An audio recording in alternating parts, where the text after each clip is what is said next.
the Hantige Shir is also. The Hantige Shir is to try, this is the plan. We don't mekayem the plan, maybe we will. Not always are we mekayem the plan. Has a lot to do with what we started to talk about in the Sichas Chilshel before the Shir. Allemaal hat es team. Of not wissen, versteht. But the Hantige Shir, the plan is that we should start talking about some details. What do I mean? We're up to chapter 4 in the Shemona Prakim. Chapter 4 is the chapter, the main chapter of the whole book, as we discussed in the first sheet of this Zman, in this series. It's the main chapter because it gives the actual theory of what is good to do. What are the good midas to do, more particularly. And what it does, and the main place, the rules, the klal, the structure of what it does is almost entirely in the first few paragraphs of this chapter, where it gives you the theory. Then it goes on to say mistakes that people make. Then it goes into say at length at certain mistakes that people make, and it's an entire interpretive discussions of how people understand the Torah with certain mistakes, and so on and so forth. But the main structure, the main theory, is literally in the first 2 or 3 paragraphs. And as we complain, the Rambam is way too short. It's not possible to understand what he is saying from these few paragraphs. The only way to understand is like we already quoted the Rosh. Yeah, we discussed the Rosh in this sheet. The Rosh quoted the Rashba. Yeah, advised, Heilige Chivas Rosh said, Beshem, a great man of Barcelona, who some people said was the Rashba. I don't know who told me, but that's what I've heard in a secret book in Yitzhak Chachma, that it must have been the Rashba. Which other great men were in Barcelona? Anyways, that told him that in the parts of Shas that he knows, he understands the Rambam.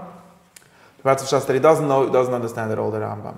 And from there he proved that the people that don't learn Shas at all, for sure don't understand the Rambam, although the Rambam's goal officially is to explain the halacha to people that didn't learn Shas.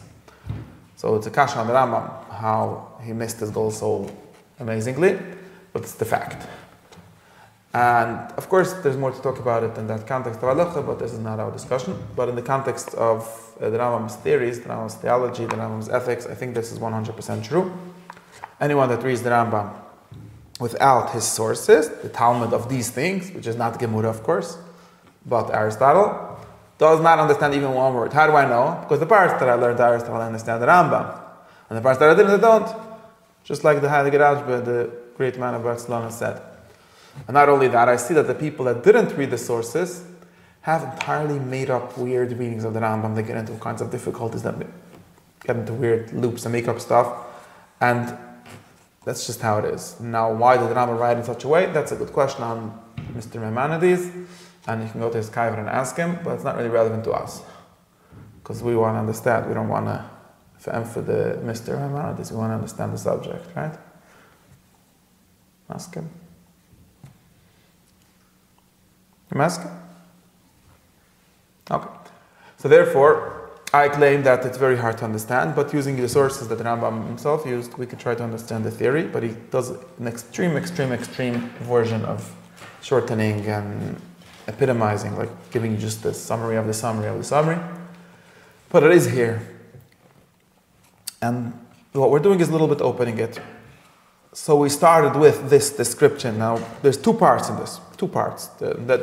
Let's say 2 parts, and then each of these 2 parts has 2 parts. So you could keep in track. Oh, I forgot to bring my should I put a blackboard? So, whiteboard. So on the whiteboard, you'll see, firstly, that the 2 parts in this chapter can be described as the theory of what is the good activity, good habits, good midas, and so on, and how to get to it. This is one way of dividing it, a greater way to divide into 2, right? What they are and how to get to them. What they are is, I'm going to make numbers with these paragraphs so you could refer to them better. But what they are is in the first, until it says, until it says Veda. Actually, a very good way to cut up Rambams when it says Veda. In this one, it's page 46. I don't know if you have the same one. I'm not sure. Well, it's probably not the same one. And this one, if you have one that says Sivan on the cover, then it's on page on page 48. Okay? In 45 the chapter starts, it gives you what the good activities are. And then it talks about mistakes that people have, and then in page 45 it starts talking about how you get them, how you buy them, right? How you get them, what you do if you have wrong ones, and so on. So these are the main two parts. Also in Mishnah Torah you can see it divided into these two parts. The first presentation of the theory of the good midas is divided into these two parts. Okay, that's number one. Now we are not talking about the second part, which is the how. It's possible that the whole Torah is only about the how. Another important distinction, but we're talking about the what. What and how are two different things, right? Yeah, Masker? What is a nice house? How to make a nice house? Just two different arts, almost. Or two different parts of one art. Very different though, right? They're connected, but they're two different things, right? You can know what something is or what the good version of something is and how to make it good, which is a different discussion. Of course they're connected, but just to clarify. Now, in the what, there's a lot of another two parts that I have to clarify. Two parts of the what. Two parts are klal and prat, the general definition and the more particular definition. Okay? The general definition is in the first paragraph where he says, what does he say? What are the good activities? Just the first paragraph, or here in my thing, the first two paragraphs, talks about the activities and then about the virtues, which are the powers or the habits or the things in the soul that make do these activities.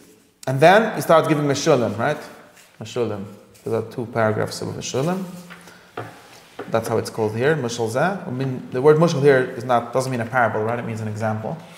For example. And the examples are the second part of the definition, right? Make sense? We get a general definition and then we get examples.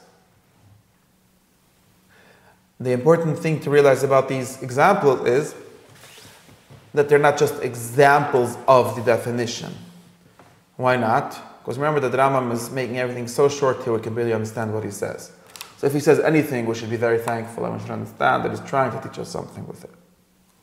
So if someone gives us examples, we shouldn't say, seems to be superfluous, seems to be extra. We understood until now. Well, we didn't understand anything.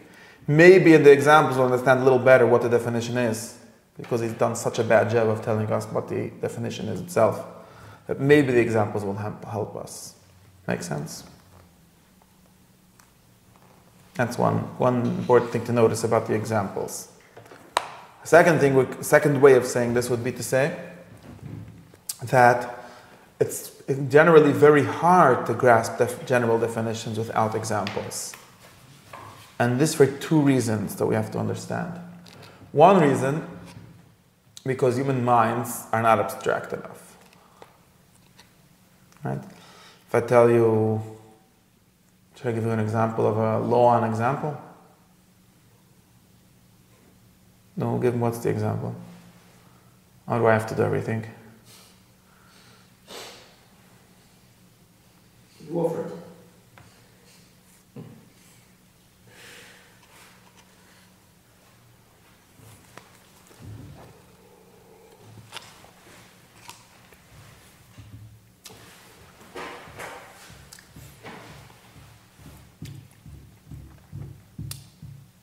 Good example. Tell me an example of an example. Example of something that we need examples for.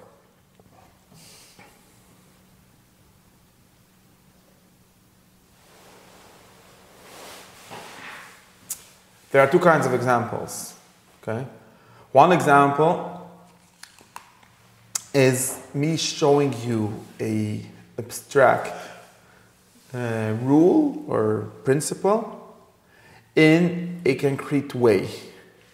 And since our minds understand things concretely better than they understand things abstractly, we usually get it. For example, if I tell you you should not be bothered by people bothering you, okay?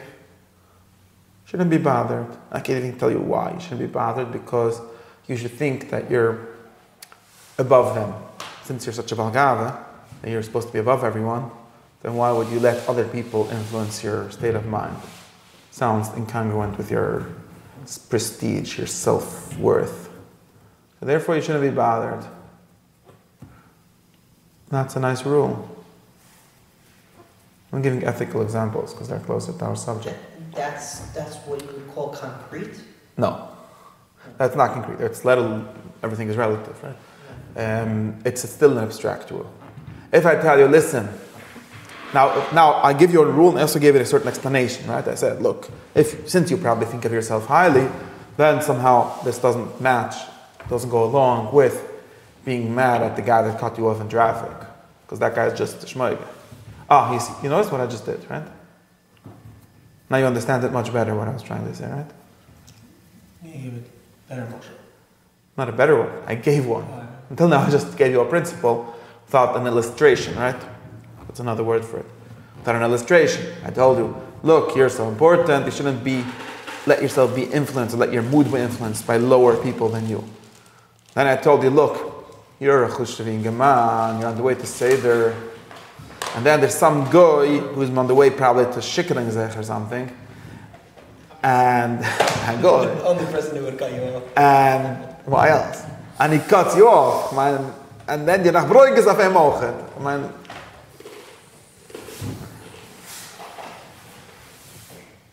It's not, these things don't connect, right? Now you understand much better what I was trying to say. But what do you understand better?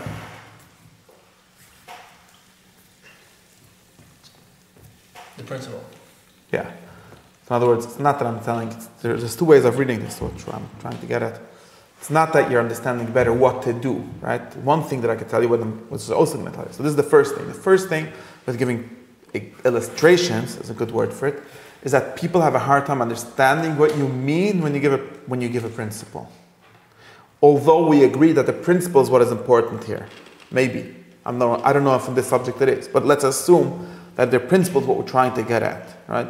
If I want to tell you a lam de shevart, tell you that, that the idea of, lam de shevart? No, please. Lam de shevart.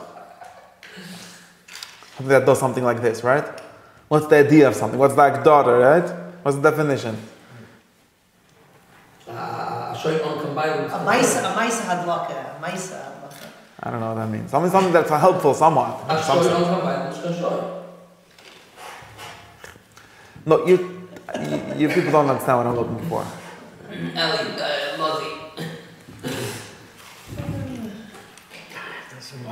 What is it? What?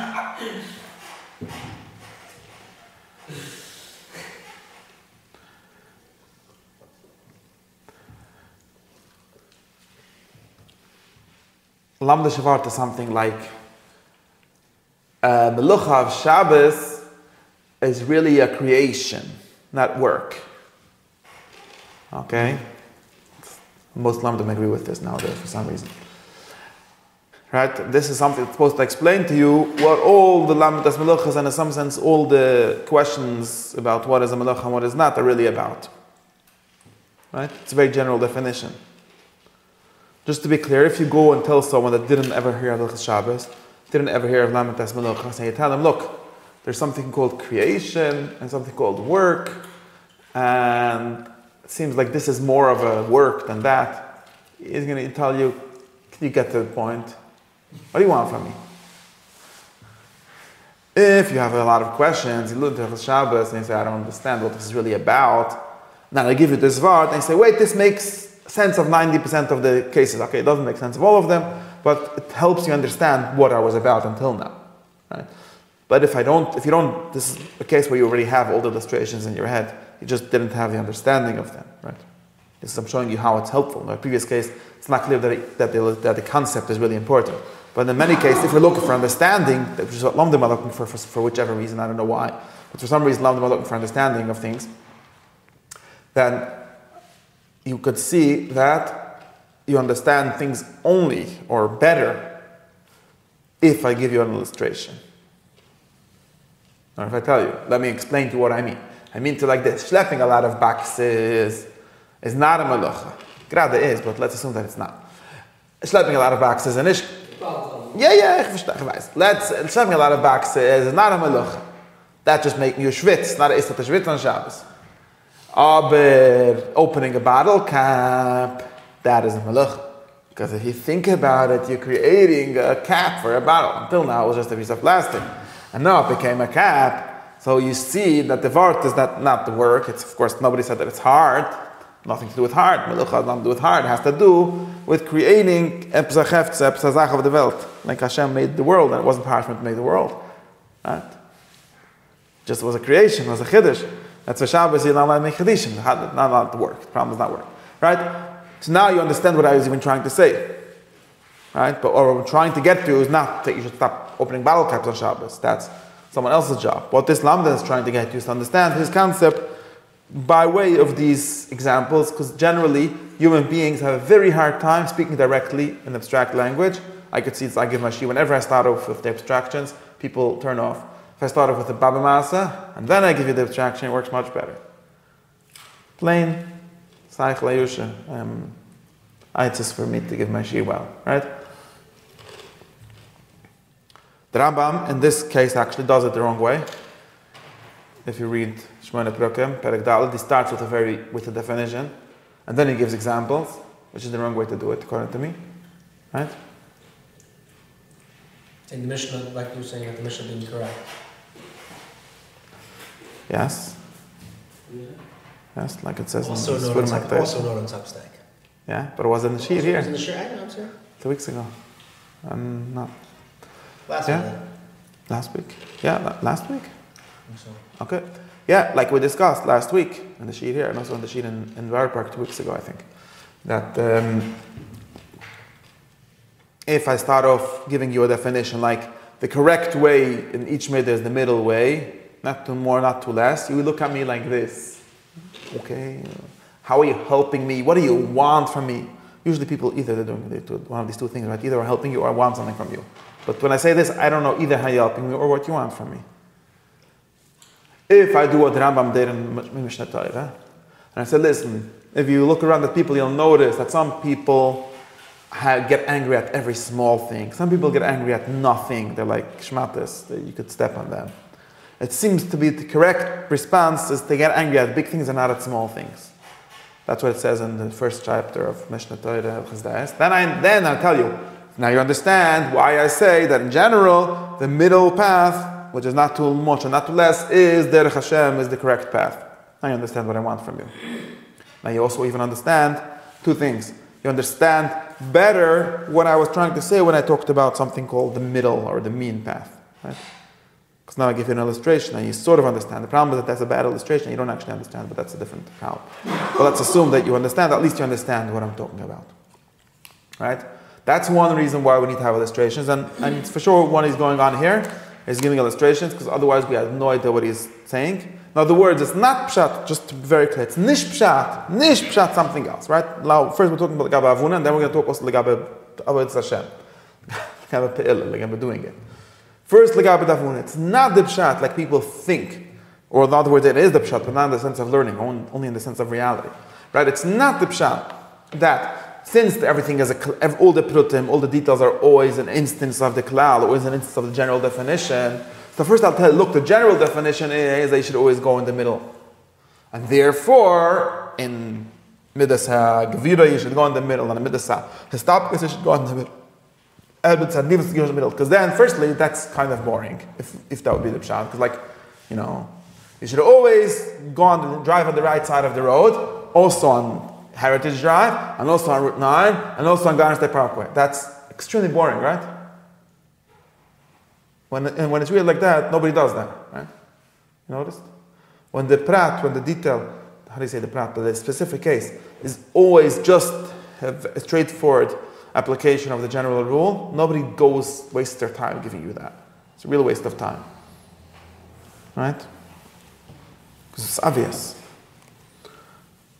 When am I not, and if that would be the case, then even though you could say people are stupid, so they don't realize, sometimes they don't understand that this is just a straightforward application. Okay, but then I'm teaching you something. It's not just saying you should always drive at the right side, and I can give you a long list of all the roads on which you should drive the right side. Till you get to England, and then you should drive the left side. In general, that's not what I'm doing. I'm teaching you something. But what I'm teaching you is really not even that. I'm not just teaching you how the klal, how the rule is chal in this prat. What I'm teaching you is what the rule is. You didn't know what the rule was until I give you my examples. All I'm doing right now is also backwards, because I should have first gave you an example and showed you how you understand the rule, and then you will understand what I'm saying. But I have to sometimes do it this way. This is why the Ram does it this way, because you have to present it the correct way, supposedly. The correct way theoretically, although it's not a very helpful way to learn. That's one reason. Right? For example, okay, and I'll give you an example, just so you understand the example. There's two important examples that we talk about, and like Rabbi Kwan said, these two examples are about two very important areas of human life. One about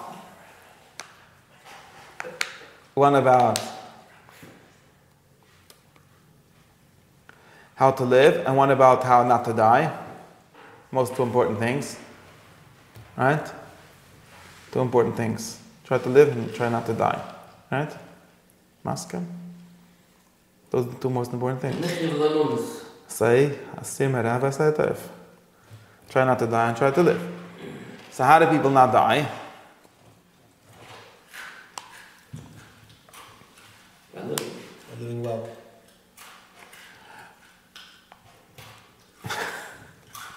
Okay, I didn't see this is what happens when you give the definition before the mushal, you don't understand what I want.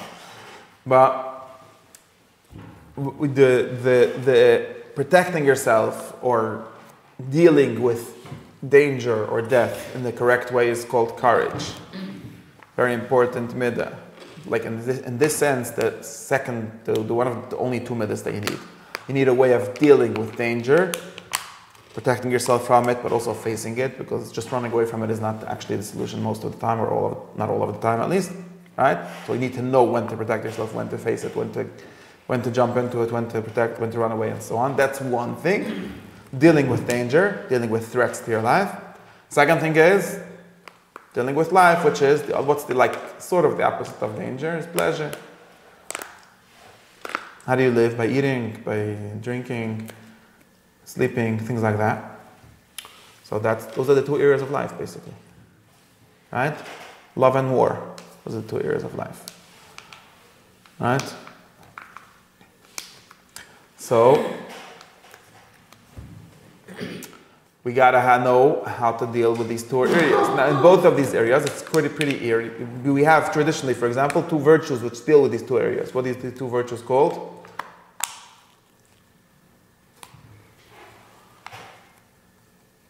Remember, they're on the basic list of 4.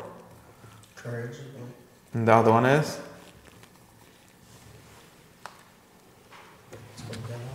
I think the word for it. There's two. Being a good person means doing the kind of things that people do well.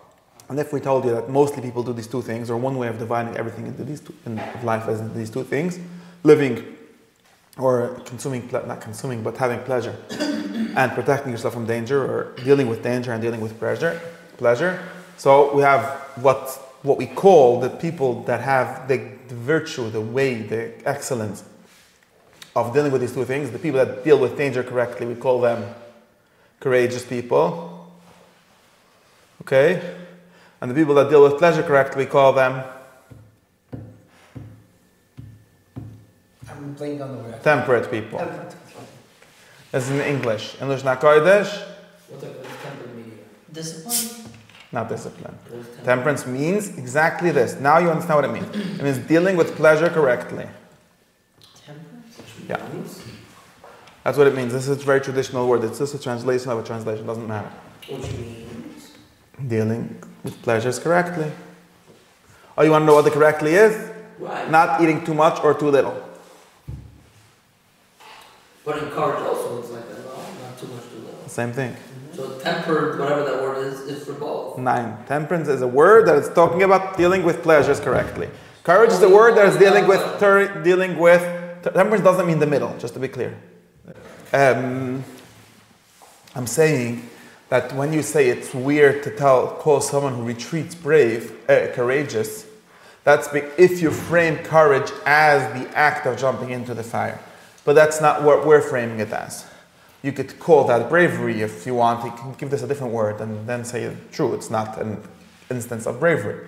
But if you frame courage as the correct response to cases of danger, the correct behavior in human life relative to danger, relative to things that are against life, right? Then, of course, the correct response is not always to jump into the front line. Sometimes, right? Sometimes the correct response is to retreat. And therefore, that is what courage consists of. Courage consists of knowing when to retreat and when to advance and so on. Steist? The obvious way of showing this is we could say that the person that always advances and never retreats, even when he should retreat, is not courageous, but Meshiga. Or Aristotle calls him rash. You can find words for this. Rambam has a word for it. Masira l'sakuna. How does he What does Aristotle call? He makes up words for all these things. No, doesn't matter. So now back to what I was saying is that since these are the most, like in certain sense, one way of saying it, relative to your own life at least, it's easy to see that the main two midas that we need are courage and temperance, right?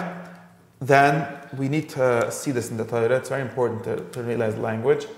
And what I was saying is that the Heilige Rambam called these two things, well, I told you the first Gevira, he just called Gevira or Oimetz or something like that. But he called temperance Yiras Chet or Zehiras. And now you understand why there's Yiras Shemayim and Yiras Chet. These are not the same thing. Yiras Chet doesn't mean being afraid of doing an Avayra. This, by the way, I think that he's correct, that is the Pshat, and whenever it says Yiras Chet in Chazal, almost always does not mean being afraid. Chet doesn't mean an Avayra. An Avayra in the sense of breaking the law. Yiras Chet means not being a fresser. Usually it means not being too much of a noif, which is what Chet generally means in the language of Chachomim. You should know Avayra almost always means this. A mitzvah almost always means giving tzedakah. Klal Gudel Balush Chachomim.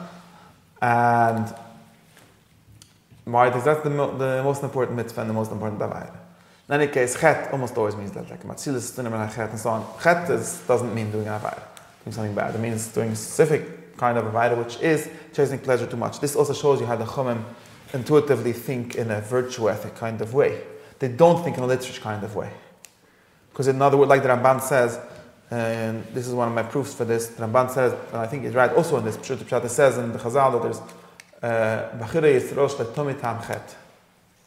What does that mean? It means they never did an Avayra. What it means is, it says the Ramban, that it means young boys who don't yet have the sexual desire. That's what Toim Tam Chet means. Or it says sometimes in the Gemara that even if you do something bad, it could be Toim Tam Chet. That's why, like it says, B'chetech mas niyamis. Not that it's an Avayra. People are very confused about this. Not saying that pleasure is an Avayra. He's saying that pleasure, Chet means pleasure. And of course, the imbalance or the too much chasing pleasure is what leads to all these kind of Avayras that we're talking about. But therefore, the thing to run away is not a virus. It's not the law that you have to be following. It's the self-control or the temperance, the knowing how to act relative to pleasure. Why do you call it Yira? Yira just means running away from something. It doesn't mean being afraid. Yira Shema means running away from the Shema. Oh, that's a different discussion. But yes, it does mean that. Where do you see that? I'm telling you meaning of words. Words are not literal. These are idioms. That's what it means. Who told you? Yitzchak Loi. No, I'm saying you just brought me a proof for Chet, because that's where I'm about to Yira almost always means aversion or not chasing something. It doesn't mean being afraid. Pachad means being afraid. Things like that. Yira always means like a drawing back of. That's just what it means. Just do the same thing. Like when you're afraid. That's not what. Because I'm telling you if touch. I'm telling you touch. No, but why do you touch? Because this is like saying I don't have to bring your proof. If you want, you'll read the language. You'll make searches. You'll see that I'm right. I don't have on the second like a proof for the way you're reading only. But I want to give you the principle. Because people think that it means being afraid of something. You don't have to be afraid. Nothing to be afraid of. It's not about being afraid of nothing. It's about, like I said. You're afraid, usually withdraw, run away. But that's why maybe we call it this way. But when we talk about yiras chait, we're not talking about being afraid of doing an avayra or being afraid of having too much pleasure. We're talking about being temperate. You're doing the action that not because prompts. Sometimes that's why it's called that way or something like that. But it's just an idiom. It's like saying there's many idioms. People we're very messed up because, like I said earlier, that when you read Rambam without his sources, you make up shutim based on language that are not really meaning that. And all of human language works like this, with like idioms, with things that don't literally mean what they mean. Right? You could think of examples. Right? Today I saw someone saying that he's a biblical literalist, but that doesn't mean that if it says in the Bible that Jesus is the door, he starts looking for a knob. Yeah, I am a door. Doesn't mean you have to go through me. Right? Doesn't mean there's a doorknob. This is just, you have to understand language. Rambam has all parak about this in Chelik Pais right? And so on. If I say, why do we call, no, give me. There's a big machlokas about if the knob or not. If you need to find the knob or not. It's like in there. You could make a mushal if you want for that also, but that's just fun. It's not important. In the same way, people, especially when we analyze basic midas, people take things very literally in very funny ways because we don't have the basic context. But if you actually know how to read, you see that it's very obvious that Chazal had this kind of understanding. It's because it's real human nature is like this. It's very funny to say that the problem of doing an avayra is that it's an avayra. It's a problem, that's why it's an avayra. Of course, some of them are avayras and against the law, so and so on. There's differences between those things. But someone who's how's it called? Right? The Ramban is like looking for sources for this when he talks about like a novel and all of that. But it's not really needed. It's very obvious to anyone that reads. That's why he talks about prishamti and so on. Very obvious to anyone that reads that there's a certain level of self-control of, like I said, of dealing with pleasure as well that is accepted as being how a human should be. And that's what we call zahiras. That's another thing. When I think that's the Rambam taught me this, or at least Rabbi Shmuel Mtibin who translates this as zahiras always, and I think others also. And that's when people, for example, I think that Rabbi Lotzato, who wrote a book on Temperance and Courage, article totally misunderstood the whole beis, because he thought that zahiras means being careful, and in the sense of like being in some sense, he also says that means being self-controlled, but like always being aware of what you're doing and things like that. But that's totally not what it means. What it means is being, you could call it being careful, but it means it's being temperate.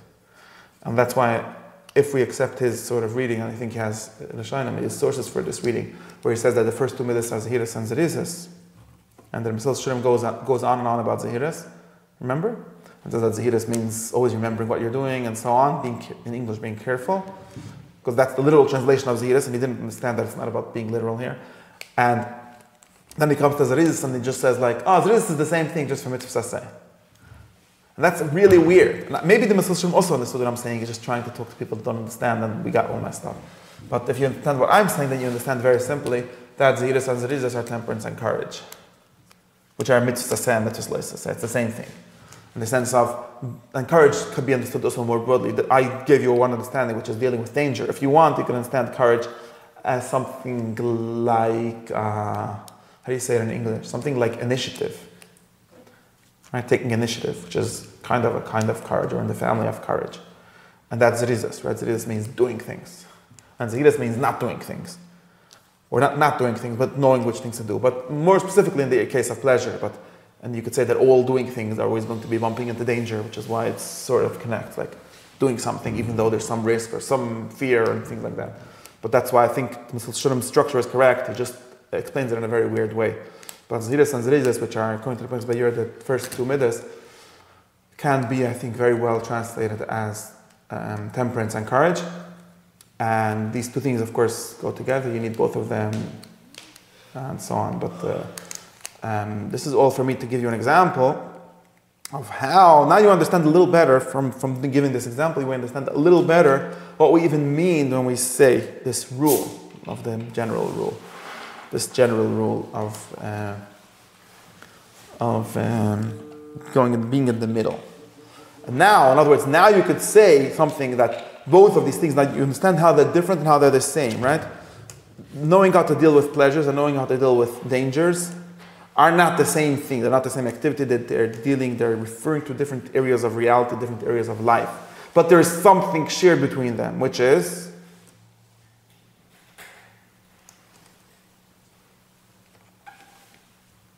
they're both the correct way to live.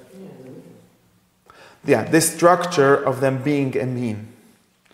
Because both courage is not something of like looking for the best thing, and both looking for the extreme in something. It's looking for the correct way, in the sense when to face the danger and how much, and therefore not too much and not too little, which are the ways of going wrong relative to that. So we have a simple structure to show someone there's two ways of going wrong relative to courage. One is to escape, run away from every danger, and the other one is to head into every danger. And the same way we could talk about there's two ways of going wrong relative to temperance. One is to head into every pleasure, one is to run away from every pleasure, or word heading in and running in are not correct, but chasing every pleasure and denying yourself every pleasure, right? That would be a very simple way of showing how from the example that now you understand at least what I mean when I give you this rule. And you also understand how the rule is true, that the rule is for both. It's the same rule for both. But it's not really helpful when I tell you the rule for both. So this gets us to the second thing of why we need to have examples or illustrations. Not in the sense of illustrations, but in the sense of instructions. This is another sense. So first I talked about understandings. Now we understand. I gave you a nice sheet. If I give the sheet this way, we understand what we mean when we say the middle. But also in the sense of instruction. And this is important. Because remember, that the ethics is a practical science. Remember? Remember that there's two kinds of sciences. One's about knowing things, one's about doing things. Right? Yeah? And ethics is the kind of science which is about doing things. Right? Another way of saying it is that the sciences that deal with truth and sciences that deal with good. The good is, the truth is something you know, and the truth is something you're drawn towards, or you aim towards. In other words, you do. And of course, these things have connected more than I'm dividing them now, but when we divide it this way, we understand that these two kinds of sciences, these two kinds of learnings, right? Science is just a name for learning, have their own different criteria, right? The criteria, in other words, what makes a theoretical science good is that we can understand it well. That's the kind of thing that I gave you, we understand well how this works. What makes someone, in other words, you say a chacham, right? A chacham is someone smart, someone who knows a certain science. Knowing in a theoretical way means means understanding things well. Knowing, if I say he's a chacham and chacham is a meser, I don't mean that he can give a nice shir on himself shurim. Right? You understand that too, right? What you mean is that he knows how to act it. Right? This means that the criteria for being successful at this science is acting and not knowing. Of course, you need some knowledge in order to act, so there's some learning going on. But the aim, and therefore the criteria, is the action and not the knowledge, right? True? Ask him. This means that we have to learn it in an entirely different way. Why? Because some things are bad for knowing but good for doing, and vice versa. Turns out that what we're talking about is good in some sense for both, but there's still a difference. Right? So, for example,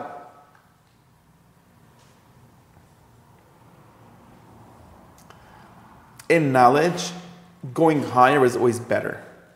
Of course, we might need to go lower in order to go higher, right? But the more general rule I have, the more I know. The better I know something. Even the better I know that detail, right? If I know that what makes the correct amount of courage good is being a middle, I know it better than if I just know how to have courage and so on. But in action, you'll notice something very interesting. Even if we know generalities or forms, we don't act them ever. Samtazach is that there's something called the Geder Kedushin, and that's not who we get married with. That's not what happens by any chasana, the Geder Kedushin. What happens is that one man marries one wife. So there's a very interesting fact, which is that actions must pertain to particulars, to specific, what we called concrete things before. It's not possible to act on generalities. It's not possible to act on Klulim. It's possible to know them, but it's not possible to act them. Right? Like Aristotle likes things. Doctors don't treat illness. They treat a person with an illness. A person which has a illness. And this time, right? So this one. There's always a this one that you're dealing with in action. This means that if we're speaking about a practical science like ethics, the closer we get to that, the more useful it's going to be. In other words, the more successful we're going to be at the criteria of that science. So the more we can get into our specific case, the closer we can get to particulars, to things that we act on, that's going to be better. Stimmt? If someone is a lamdan, then he's a scientist, a theoretical scientist, then he doesn't, the least examples he knows is better. Because he's looking for generalities. If he's a poistic, there's a practical, although Litvaks don't know that being a poistic is a practical science. I think it's also a theoretical science. And it's just like, and they somehow think that being a poistic is like telling you that on every street you have to go on the right line. But that's nonsense, right? Remember? If you understand that it's a practical science, right, then the more specific you get, the better. Right? And this is another reason why, and that's why the Rambam goes in this order. This is the correct order of theoretically. This is another reason why, if we want to talk about what the good is, we need to talk about specific goods. Stimmt? Now there is a problem here. I'll tell you the problem. I'm going to stop with this and we'll leave you with a problem. There is a problem here, which is that we can't get too specific either. Why can't we get too specific? The Rabbunim have this thing to have a solution, and this is why they don't have a solution. Halakha is just a form of ethics anyways. I don't believe in the difference. But there's a problem. Because another way of saying this would be to say, same thing would be to say, I said like how you're good at a science. Another way to say this is how more accurate, right? Accuracy is a way of saying how close I am to the goal of this knowledge, of this Ian, of this science. Right? If in a generality, when my goal is knowing, the more I'm general, I'm more accurate. Right? The general thing is accurate, then when you get into particular things, it becomes more fuzzy, it becomes less accurate, because I'm saying something that's only true in one case and not accurately true about the whole. Right? In a practical science, it's the opposite. The more I can talk about specific things, I've been more accurate. Right? I'm more precise. This leads people to think that therefore, stimmt, accuracy means being close to what I'm trying to get at. Being exactly that. Not more, not less, right? It's also a kind of middle. And this leads also people to think that therefore, if I'm dealing with a practical thing, the best, the most precise way of doing it would be to be 100%, to be entirely about specifics. So therefore, a roof, things like a good roof, someone whose job is to be a poisik, halacha l'maaseh, should be really knowing the halacha for each exact case, right? In my example of the streets, a theoretical person will explain to you what the idea of going on the right lane is or something like that, driving on the right side of the road, and therefore that pertains to everything but in some sense to nothing. And someone who is a little more precise, a little more practical will tell you that in all the roads in New Jersey you have to drive on the right side. And someone who wants to have the most 100% accurate understanding of this will have this very long list of every single road in the city on their head. And that can be the best kind of practical knowledge. It's going to know exactly each road, and this road you have to drive right, and on that road. He might maybe like saying it does an algorithm, I could shorten it, I can make it easier to remember by saying a cloud. But still the knowledge is basically a long list of each and every single particular.